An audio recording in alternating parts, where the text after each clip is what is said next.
Welcome to Software Sales Simplified, Move to Success, your weekly podcast for software sales professionals who want to sell better. Whether you're a seasoned pro or just starting out, make Software Sales Simplified your home for insights, developments, and news in the world of enterprise software sales. I'm Kevin Donville, and I'm joined by my good friend Matt Long. And together we have over 50 years of experience in enterprise software sales, implementation, and services delivery. We're happy you've joined us here today, and we're going to be talking with industry experts who will share opinions so we can all become better sellers together. And before we get started with today's episode and welcoming you back to the podcast, we want to remind you, if you could take a moment, if you haven't already done so, please subscribe, like, or follow on whatever it is on the platform that you're watching us on today. And as I said before, I'm joined here by my good friend Matt Long. Matt, good to see you. It's been a hot minute. How you doing? I'm doing great. It has been a while. I had to kind of get reoriented with everything here, but I'm glad to be back at it. Really excited about today's guest. And of course, talking about AI, which is a hot topic no matter when we're talking about it. So looking forward to being back in the saddle and having a really good session today.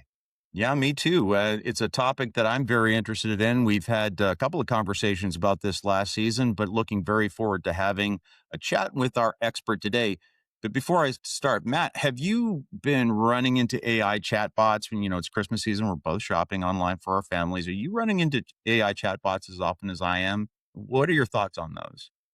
It's kind of like whack-a-mole to me. No, actually, sometimes I will X them out. Sometimes they're very helpful, actually. Other times are not. So it really varies across the board. So when I say whack-a-mole, when I just X them out, a lot of times I do that because my experience has been so poor. But Mm. every once in a while, I'll come across one that seems very helpful and gets me to what I want a lot faster than I could otherwise. So it's kind of hit or miss with them for me. Yeah, my experience has been pretty similar. But one of the things I've been starting to do since running into our guest today is finding out some of the foibles, some of the misfires, and some of the trips that have happened in the industry with respect to the deployment of those AI chatbots. And to get even deeper into that topic, we're bringing on our special guest today, Michael Wasielewski. Sir, how are you doing today? Doing well. How's everybody? Doing fantastic. Now, you're coming to us from a long ways away. Matt and I are here in the good old US of A, but you're coming to us from the other side of the bigger pond, the Pacific Ocean. You're down in the land down under right now, so it's probably pretty warm where you are right now, isn't it?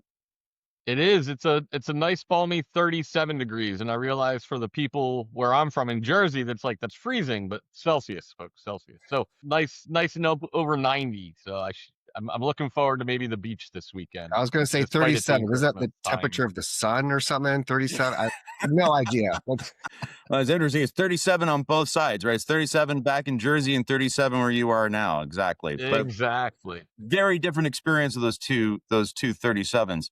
Now, Michael, you have a very interesting background and you are an expert when it comes to AI chatbots, particularly as it relates to AI chatbot security. So if you don't mind, if you could take a minute, take the floor and tell our listeners a little bit about yourself, your background, and what you do. Sure. So I've been doing IT security for 20 plus years now. And it's ranged from the on-premise network security, doing Cisco routers while working at Lockheed Martin, running global information security teams at a place called Apt Associates. And while I was there, I helped move some of the most sensitive data to the cloud, AWS in that case. Very quickly went, wow, this cloud thing's pretty impressive, pretty interesting. I should learn more about this. So I did. Ended up working at AWS for a number of years, where I helped AWS customers kind of understand how to be secure as they move to the cloud. Two things I loved about AWS that really then kind of formulated how I looked at security moving forward. The idea of move fast and be secure was a Mm. big premise of what we did.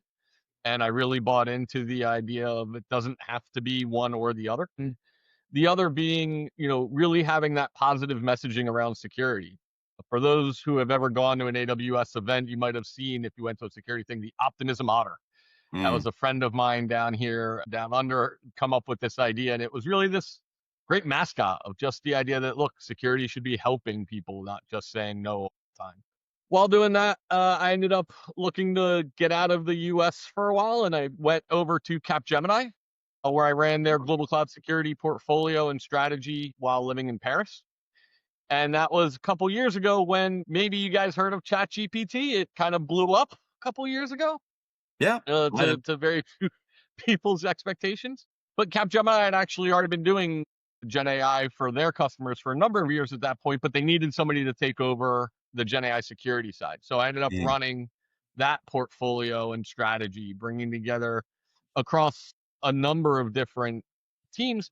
And that gave me a really unique perspective because it became very much not about how do I secure this.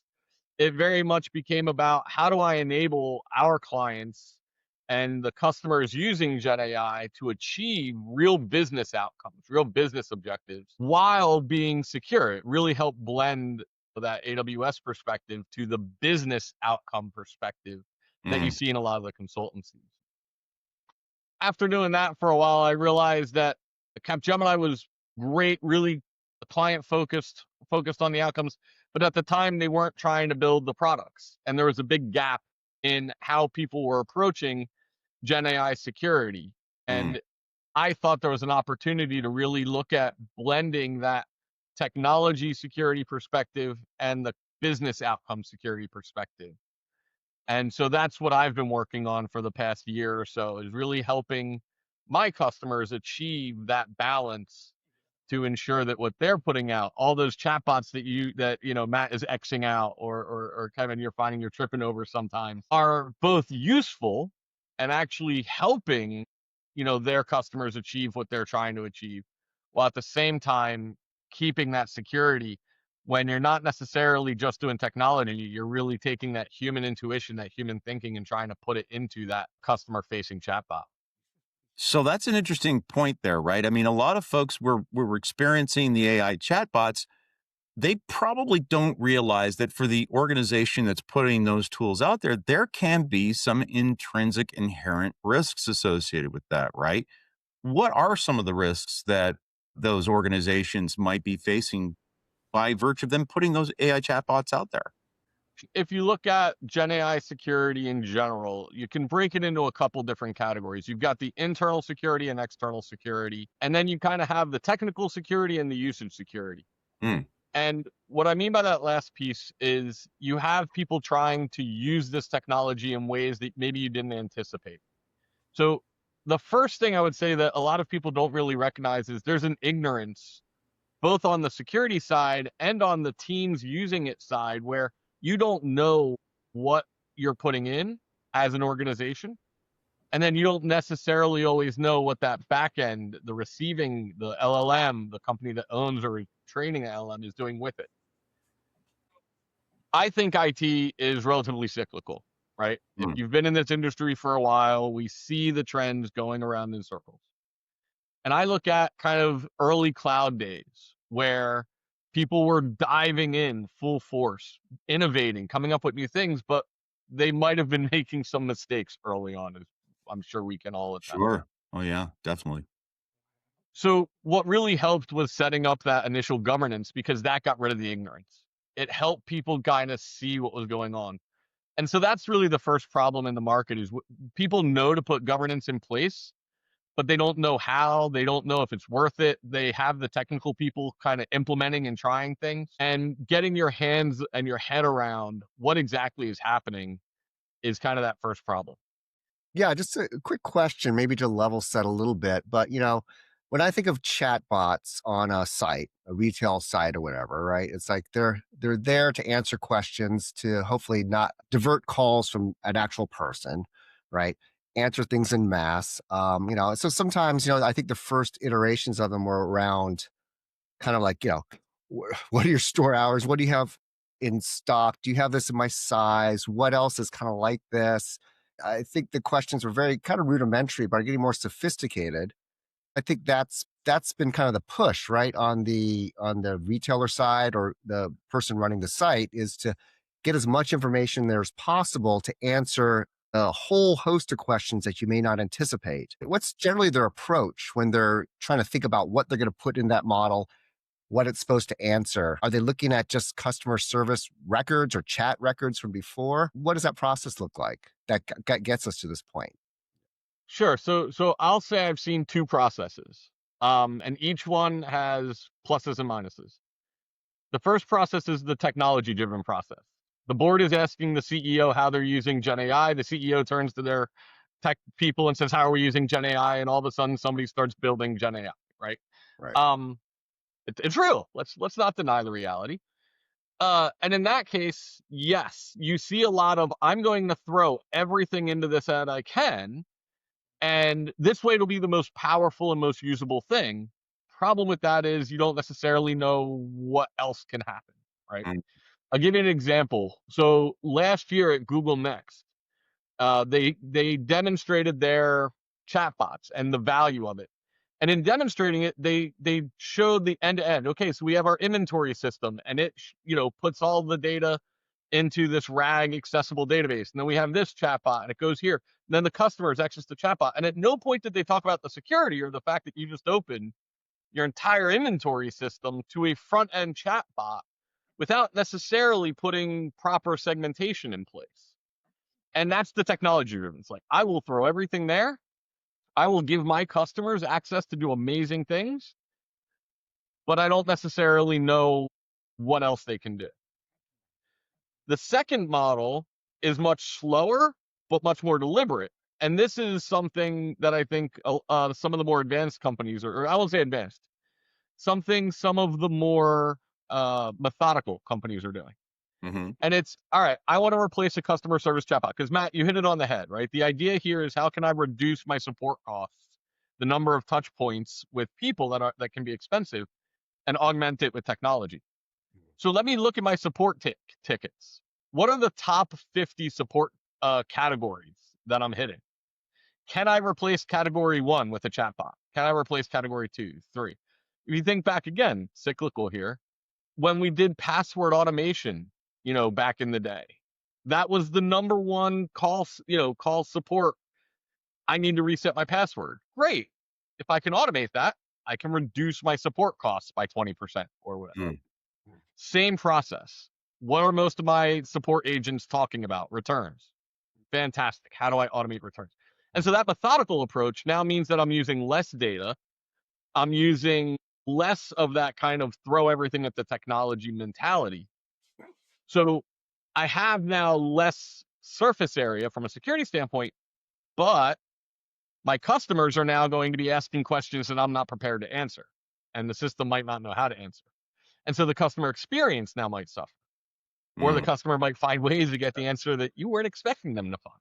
Yeah, I imagine So it's a different development. approach with different tests. Yeah, development of that's just got to take forever, right? And everyone's in a rush to get stuff out. So either you throw everything at it or you rush these things before you've maybe test them for everything. And I guess that's, for me, the interesting thing about AI. It doesn't understand the nuances of intent, right? And things like that.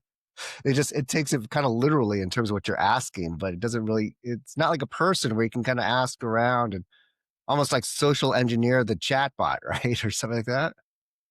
Absolutely. No, you hit it spot on. I've talked with some people, and I love the term he used. He said the chatbot doesn't have a spidey sense, Mm. right? When somebody asks a bad question or is going down a weird track, it's got its guardrails, which are important, but that's a very binary. Even in a non-deterministic space like LLMs, guardrails tend to be a very much allow or don't allow. Mhm. Um, and that kind of spidey sense of this is going a weird way is very, very difficult to really get LLMs to understand if they So get it yeah, all you right you now. you brought up a very important terminology there. So you're talking about guardrails. There are guardrails you try and set up around your data that are kind of conceptual, but that's an actual term of art with respect to the AI chatbots too, isn't it? What's the distinction there? I'm sorry, the distinction between guardrails and which? What the generalized term of what guardrails are? What are guardrails when we're talking about AI chatbots, and how are those set up?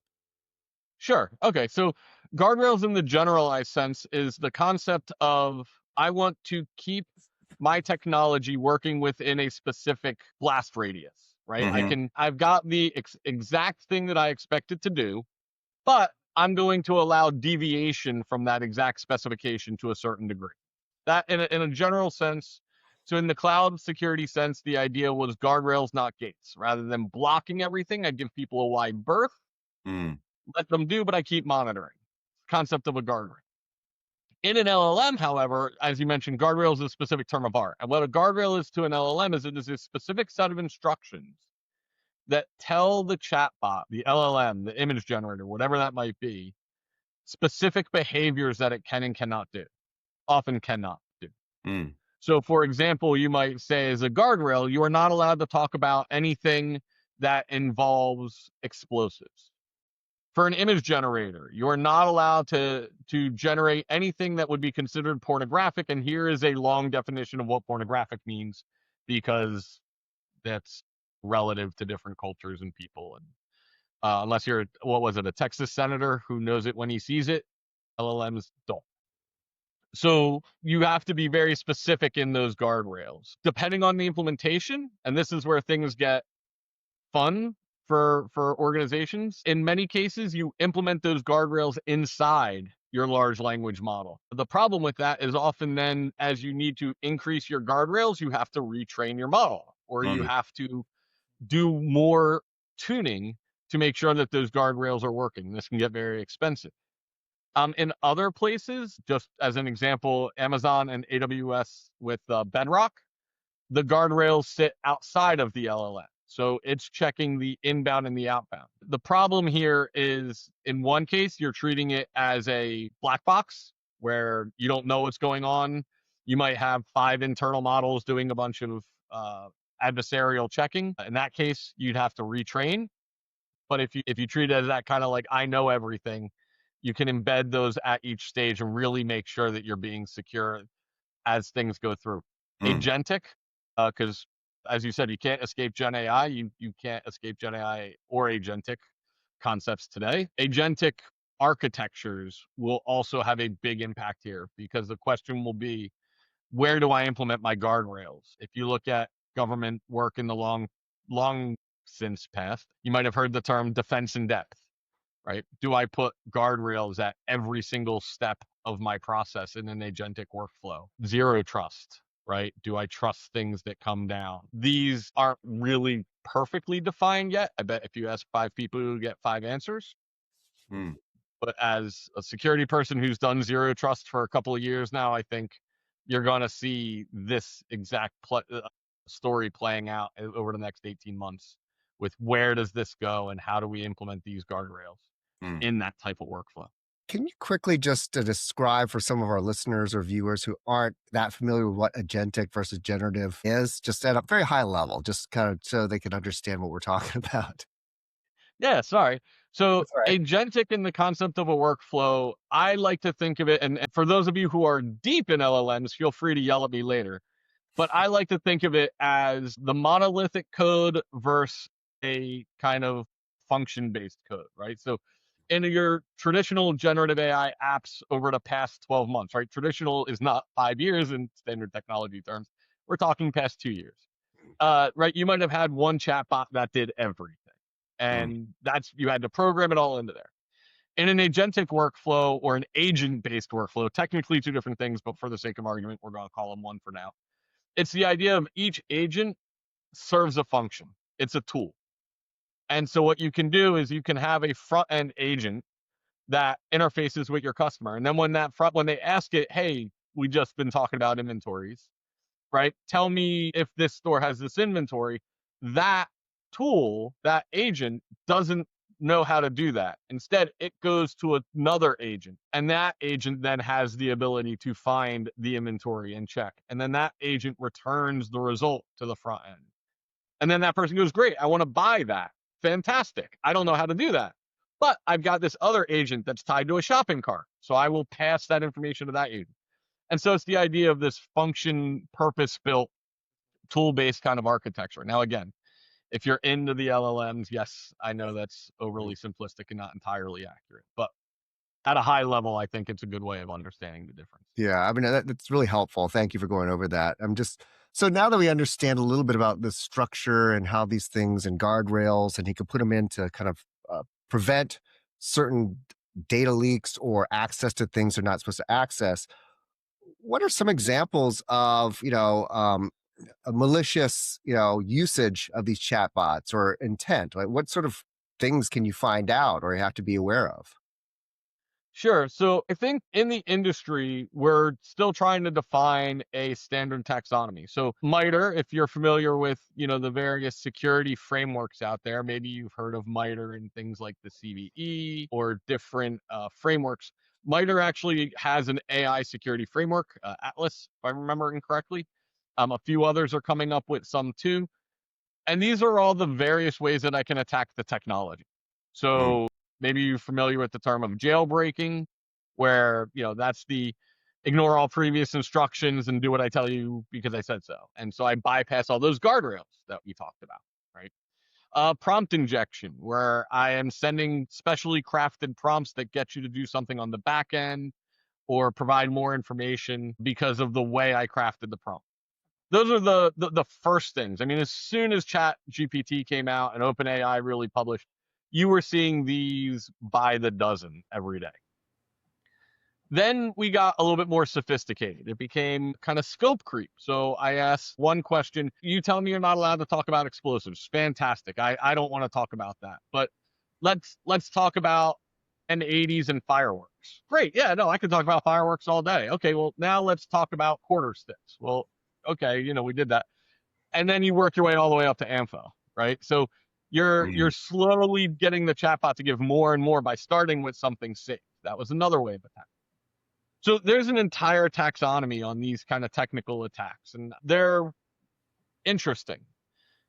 But to me, the really interesting thing in this space that differentiates, those that are thinking about this forward looking is the idea that when you replace a technology with a technology, we find a lot of the problems are the same. So how do we solve those problems I mentioned before? You put a proxy in place, you put a guardrail, thou shalt not talk about this, check, the session, and you're good. But we're not replacing a technology with generative AI. We're trying to replace people. And I don't mean we're trying to fire people, although they are. I mean, we're trying to replace that interaction with a person. Right. And so that spidey sense that people have doesn't exist. Mm. And I'll give you an example. So if I were to walk into a store, let's just say a Gap, right? Or a Home Depot or Advanced Auto Parts, pick your favorite store, whatever your hobby is. And I walked in and I said, hey, I'm looking for a light bulb for a particular car outlet, whatever. They'd be like, great, here's where it is. Let me help you. How many do you want? If I went in and said, let me get your entire inventory and just, give me a printout of everything you have in this store and every other store, the person standing there would kind of cock their head to the side, call security over real quick, and you would be graciously escorted off the premises. The chatbot doesn't know to do that. Mm. The chatbot will helpfully tell you, oh, yes, we have 5 of these light bulbs. What else do you need? Oh, you need, our jeans? Great, we got 10 of those. You need, you name it. The chatbot will just continually, hundreds, thousands, tens of thousands of times answer that question without realizing that, wait a minute, why am I answering 10,000 questions in rapid fire? Mm. Human would go, the hell's wrong with you? Please leave with the store. Thank you. And Is so it it's that kind of intuition that these attacks are starting to take advantage of. They're starting to look at, how do I social engineer, Matt, you used the term earlier, a chatbot and treat it as a person, not as a technology. It's really interesting in that space today. Is that because, and I think what's intrinsic there, and I hope that our listeners are picking up on this, it sounds like that kind of an exploit is taking advantage of what the intent of the chatbot is in the first place. It's intended, it was designed to share this kind of information because it's trying to be helpful in that sales setting. But by virtue of this is the data that needs to be made available to it, and these are the kinds of questions that are going to be asked in order to get to that, it's created this opportunity, if you will, this doorway by which a bad actor could come in and exploit the intent of the AI bot to go beyond what you could even easily create a guardrail. Because I want to know how many light bulbs you have. That's a perfectly legitimate question. It would be difficult to anticipate how to build something to prevent that from happening, I would imagine. Absolutely. And in security, we often say people are our first line of defense. They are the most important part of Mm, security. And we have assumptions that people who are intending to be helpful, people who are intending to support something, we have assumptions that they're going to behave certain ways. And these assumptions don't hold true on chatbots. mm, And it's, again, not because the chatbots are doing anything wrong. It's because as humans, we assume it's just standard behavior. So we don't even think to put that into something that's supposed to act like a human. mm, And like you said, in some cases, it's not about putting a guardrail, thou shalt not, because it's not about a 1 or 2 or even 5 question prompt. It's about that over time paying attention. And so it takes a different way of thinking to put a soft limit on intent. So I guess a competitor could use this information to find out if you had inventory or how much inventory or if you're out, when are you going to get it next, right? Um, Absolutely. what are So the two examples I love are, imagine you're in a competitive market. We'll just pick, selling cell phones. The new iPhone comes out and everybody's got to buy it. So as a competitor, you're watching your competitor's site in the market and going, they're about to run out of iPhones. mm, I could put some additional marketing dollars into that geographic market and say, hey, everybody, we have iPhones in stock today. They don't. And maybe you don't name they, but everybody knows they because they've looked up or heard the stories on X or whatever. So now that foot traffic that would have gone to your competitor is now coming straight to you. And so you were able to change the market and get more of that revenue, of that profit, able to hurt your customer or your competitor in that way.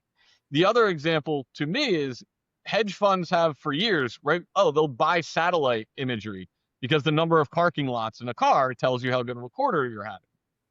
Well, what if that hedge fund knows your inventory at the beginning of the day and the end of the day for mm. every day in a quarter?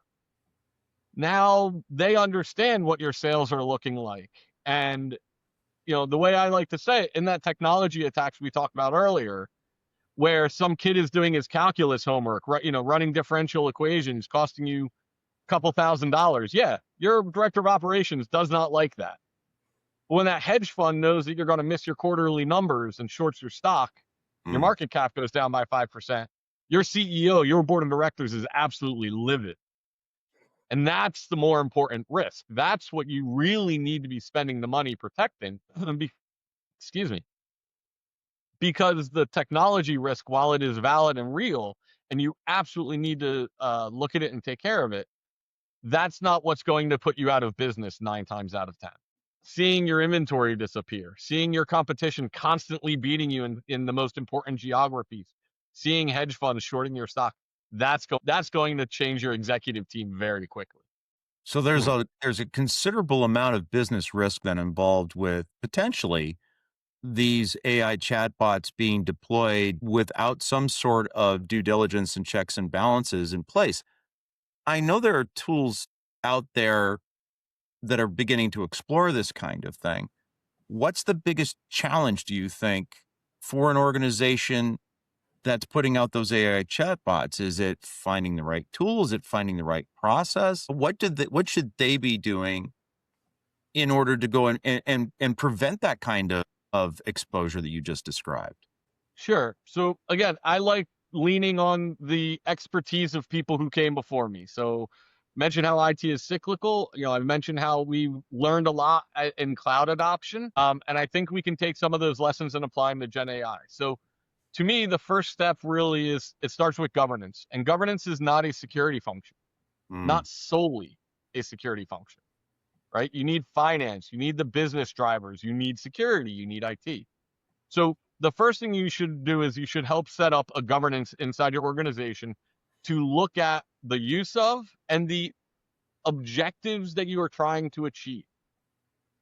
When the board tells the CEO and the CEO tells the director, I don't care how, just implement Gen AI, yeah, you're kind of stuck behind the 8 ball and you got some risk.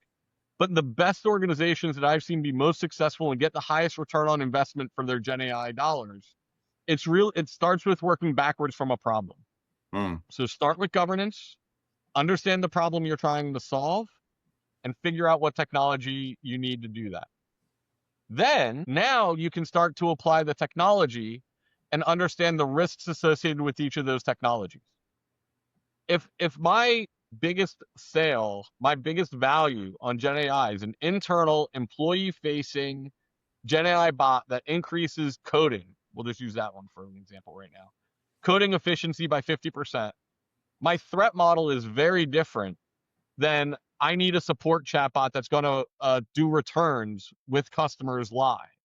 Right. So understanding that implication is crucial.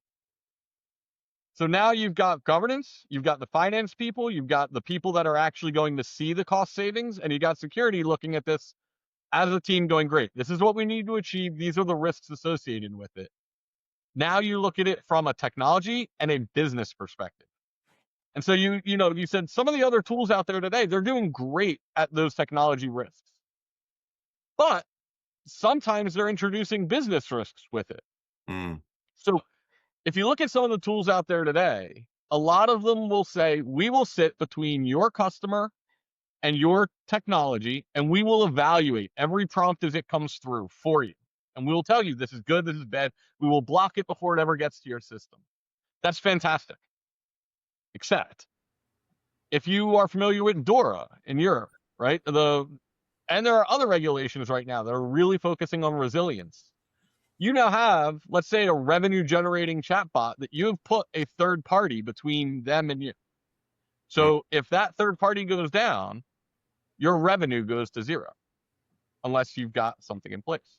Yeah, and If you're using, I was going to say, as the buying season has proven, sometimes those bots don't understand what you're asking, and your question's perfectly innocuous, but it's not going through the way you expect, and that kind of countermands the whole purpose of having it there, right? To provide that just-in-time experience.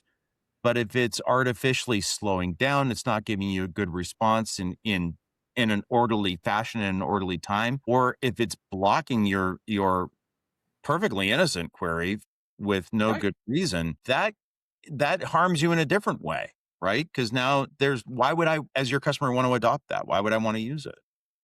I mean, Amazon published research years ago that showed milliseconds on their homepage translated to millions of dollars in sales, right? By reducing just a number of milliseconds, they saw sales increase. Your chatbot's no different.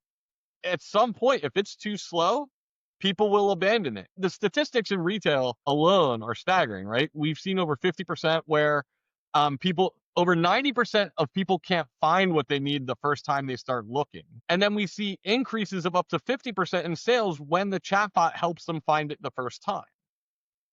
And so if that chatbot is doing its job, you're going to see that increase substantially. When it's failing, not only is your customer not going to use your chatbot, they might not use your site. So they're going to go to that competitor and be like, well, fine, this isn't working. Let me just see what the other people have. No, I can see it. I mean, like I said, frustrations over the buying season. I just want to buy and get off this site, get on to the next thing I need to get, the next stocking stuffer. So no, I can Exactly. completely see that. Yeah. I'll get back to it later. And then, as I've been experiencing the past few weeks, you never do. And so, yeah, this kind of resiliency impact, the risk of operational health, these get introduced with a lot of this current attempt to protect the chatbots. So, I think there's other ways you can really look at how can we do preemptive? How can I check as things are going through my development environment for these types of risks? You can do after the fact or near real time. So, I've seen these threats and maybe I answered the first 3 or 4 because it took me a second, which, in our terms is nothing, but in technology terms is a lifetime. It took me a second to realize it was a risk. So I blocked everything after that. You can do these ways where you're not directly impacting that customer experience, but you have to architect it that way. And a lot of the current models don't because the technology risk is real. I don't want to downplay it, but I think the business risk is where the technology folks traditionally, especially security folks, have a reputation for not paying enough attention to. Yeah, it seems like, there's being such a new technology or application of a technology in new ways, which are very exciting. But there's a lot of things that are unknown, right? Have a little bit of security background, nothing like yours, but understanding how to harden something from a technical perspective and all the exploits that are documented. That's something that most, I think, organizations can handle because that's kind of in their wheelhouse of what they do for security. But then the next level of like, well, what business information are we starting to expose and how can that be exploited? I don't think that that's something that a lot of organizations have in terms of a skill set or understanding, right? And it seems to me that that is the biggest danger at this point. I mean, obviously, if you don't have it locked down to the start from the start, that's bad, right? But I think most people can get that in place.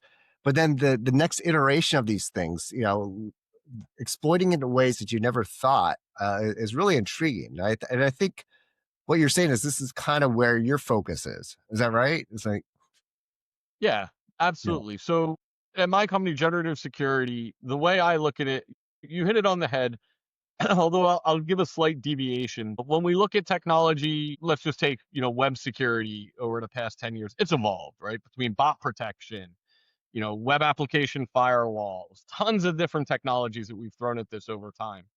And now we're saying, okay, well, we're going to put a chatbot and we're going to hope that these technologies still work the same way. And they don't, flat out, they don't. So we are still in the process of developing what those technologies need to be, what those configurations need to be to ensure that chatbots are secure. One of the big benefits here, though, is that the cloud providers and third parties that are built on the cloud, when you purchase these chatbots and use them as opposed to building your own, you do get some of that because, yeah, Salesforce, for example, and Agentforce, Salesforce has a security team, measured in a large number. I don't know exactly, but I'll bet that they've got a few people doing it. But the vast majority of companies, even when they're using Agentforce or something else, they don't know. I would argue that probably in the 90% of enterprises, even the Fortune 500, don't have threat modeling teams who day in, day out are looking at not just technology risk, as you mentioned, but the business risk Mm, and modeling how that plays in. They don't know to do that. They don't have the budget to do that. So the way we look at generative security is how can we take our industry expertise, both in security and in the industries we're trying to help, have threat models around those specific industries? Because just like I mentioned, the coding chatbot has a different threat model than the return support chatbot does. mhm, Industries like retail have a different threat model than manufacturing does, than energy, than government. mm, So I look to have these different threat models prepared for each industry so that they can benefit from us looking across not just their experience, but the experience of everybody in that vertical. And I think that's really how we can move forward mm. beyond just kind of the jailbreak and prompt ejection attacks that are generic, for lack of a better term. And into that, how we protect your business, your outcomes, and we keep you in business because those threats specific to you are now addressed. yeah, it seems like this is an additive thing to security they already have and architecture that they're doing, but it's just another area that you can just kind of plug in and ensure that you're not exposing things unintentionally beyond just the technical aspect of delivering content and delivering information, right? So it's really intriguing because I ran the security for the Ninth Circuit courts for a while, and there's a lot of different ways that things could be compromised. We were mostly focused on the technical aspects of the firewalls and limiting access to our network, et cetera. But then we are spinning up court websites, right? And that was like every court was doing their own. It's like, no, you cannot do this. We got to do that. So it's just kind of evolved as you went on, but each one of those had a different tool set and different expertise that were applied to it, right? And part of my job was not I ran a technical team, but my job was to convince the clerks of court and things like that they needed to kind of pull this stuff back, right? And to get in line with us. So that was more of a social aspect of security in terms of convincing people that this is necessary. So I like this approach because it is something that I don't think many people consider. at all, right? When they're doing this, and until all of a sudden they realize that there's exploits have happened that they never anticipated. Who is most interested in hearing about, I guess, your technology or your approach and things like that? It's is it security or is it more on the business side? It seems like it'd be more business, but Great question. And I think that's my thesis as well. So what I believe is the security folks are always going to try to, do the best they can. And they're learning Gen AI along with the vast majority of the rest of us, right? So they will see stuff like this. But the problem is when you ask who owns the data, who owns the use case, who owns the outcome, it's never security. And we could talk all about why there's misalignment with security and business and IT and all the other stuff. Mm. But for the purposes of Gen AI security, I think when you look at who owns the data and the outcomes, it is the business teams, right? So if you look at inventory and say, okay, I can use your chatbot to, within 1 hour, get every item of every store, the IT security folks are gonna, again, not to knock most, but most of them are gonna be like, yeah, I made it public, so of course I can do that. It's your product owner. It's the person that owns revenue in the stores. It's the person who owns e-commerce that's gonna go, wait a minute, absolutely not. This is a huge problem.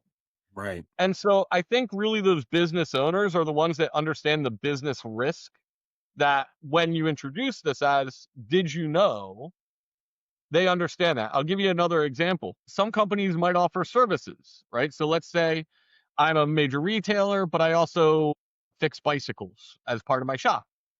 So I say, I want somebody to be able to come to my website and say, I need to fix my bike. Is anybody available on Saturday? Absolutely.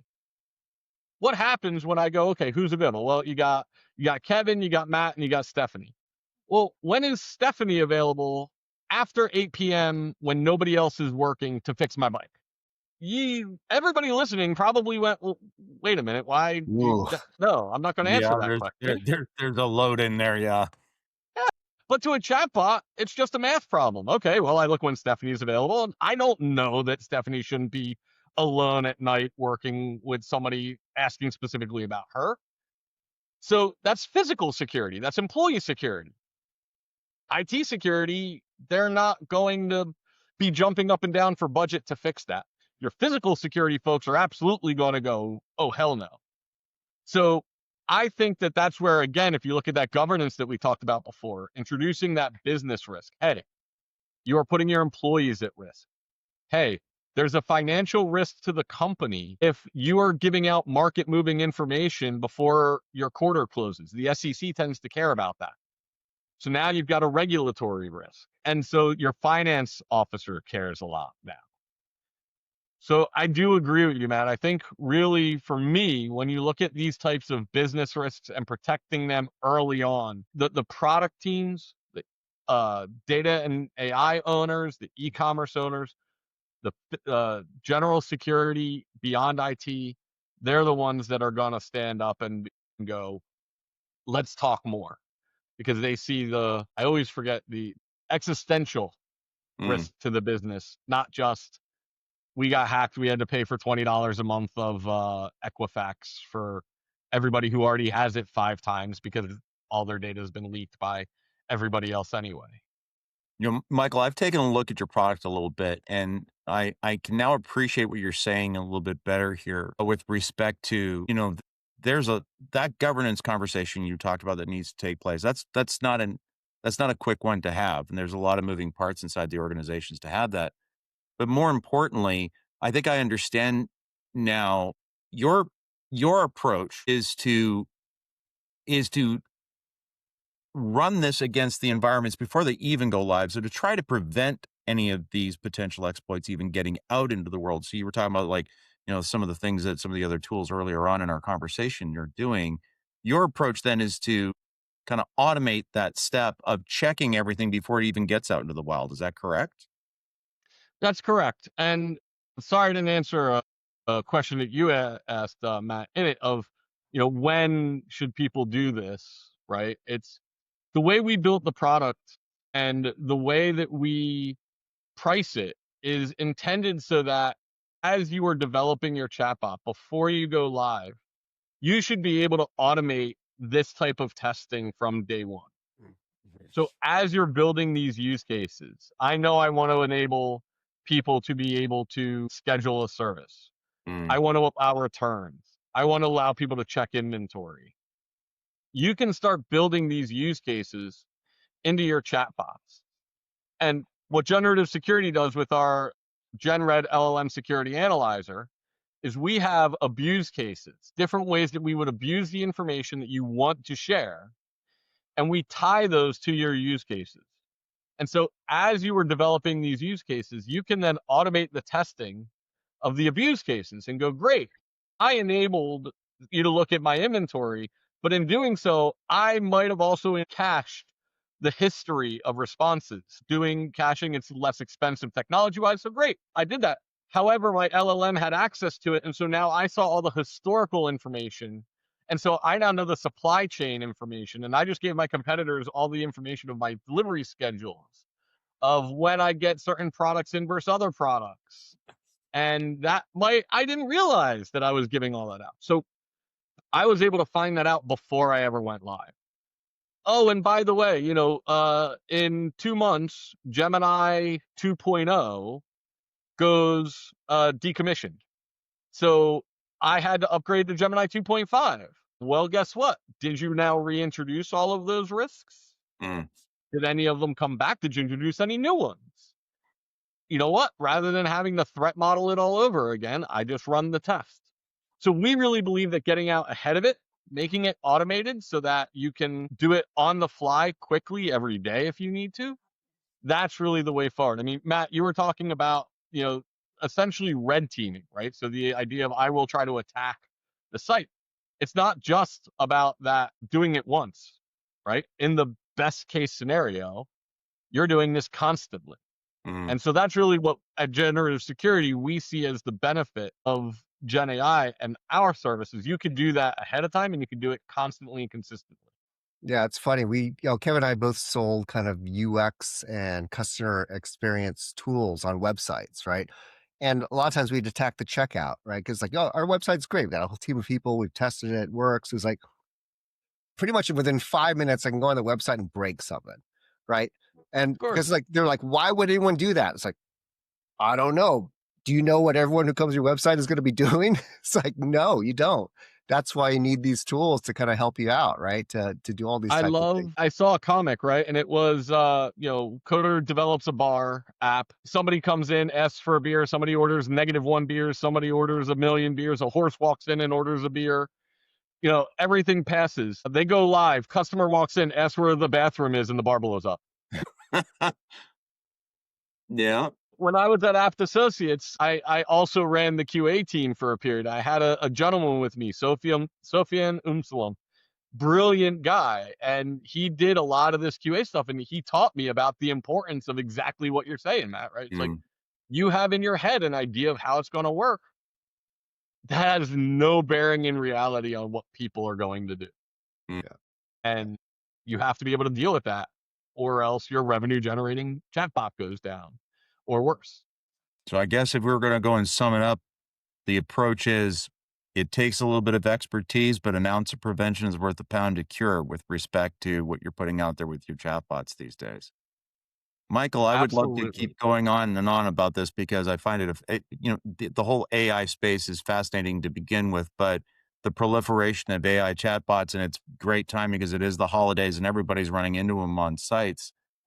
What advice would you put out there for folks that are the business owners in the industry right now? Things that they should keep in mind as they're either looking at the bots they've got out or considering putting them out beginning of 2026. What advice might you give them? Sure. So to kind of sum up my thoughts on this, I'll give 3 points, right? First and foremost, look to the past to figure out what the future is going to hold, and learning from cloud security, start with governance. Mm. It doesn't have to slow things down. It can run in parallel to what you're doing, but at least get your head around what the problems are. Number 2, don't treat generative AI as just another technology, Mm. because we are looking at replacing human interaction which means that concept of human intuition, of a spidey sense, of a human behavior, acceptable human behavior, does not apply. And the attackers are taking advantage of that. So treat it as such. It is a technology and a human augmentation. And then number 3, understand that this is not just a technology risk. There is a business liability. There's a business risk associated. There's a business benefit. Again, I don't want to sit here and be, oh, he's anti-GenAI. Absolutely not. It has a lot of value in the right use cases. Yeah, absolutely. But understand that those risks that come with it aren't just a technology, can I get hacked? It's, can I get a multi-million-dollar fine that gets me delisted off of NASDAQ? Can I have my executive team be completely kicked off the board because of a existential business risk that it introduced? And then address those. Because if you do those 3 things, if you get governance, so you have visibility, so you can continue to move fast and be secure, if you treat it as a technology and as that human augmentation, and if you treat it as look at the business risks associated with it and the business outcomes, then you will really be able to drive the business value while still keeping your customers safe, your business safe, your outcomes safe. Walking that fine line, right, between putting the service out there, but also keeping everybody safe. Michael, I really appreciate you taking the time to come in and talk with us today. We could be talking about this for hours. And I know we've only just scratched the surface with respect to this entire topic. If people wanted to reach out to you to know more about what you do, your expertise, if they've got questions, where are some of the places they can learn about you and what your product and your company does? Absolutely. Thanks. So my website is generativesecurity.ai. There you can learn about what generative security does, our GenRed LLM security analyzer platform. If you are interested in a 30-day free trial, you can actually go to the Google Marketplace. So we are available on the Google Marketplace where you can subscribe. You get a 30-day free trial at our highest tier. Feel free to also reach out to us at sales@generativesecurity.ai or me directly, Michael@generativesecurity.ai, and we will work with you to help you onboard cleanly. And we also have a blog on our website where we talk about some of these threats, some of the industry changes, and what we see moving forward. And of course, LinkedIn is where all businesses go to die. No, I'm kidding. For anybody who works at LinkedIn. LinkedIn is a clear place where you can connect with us as well, Generative Security or Michael Wasielewski Jr. Normally is the easiest way to find me versus the handful of other Michael Wasielewskis out there.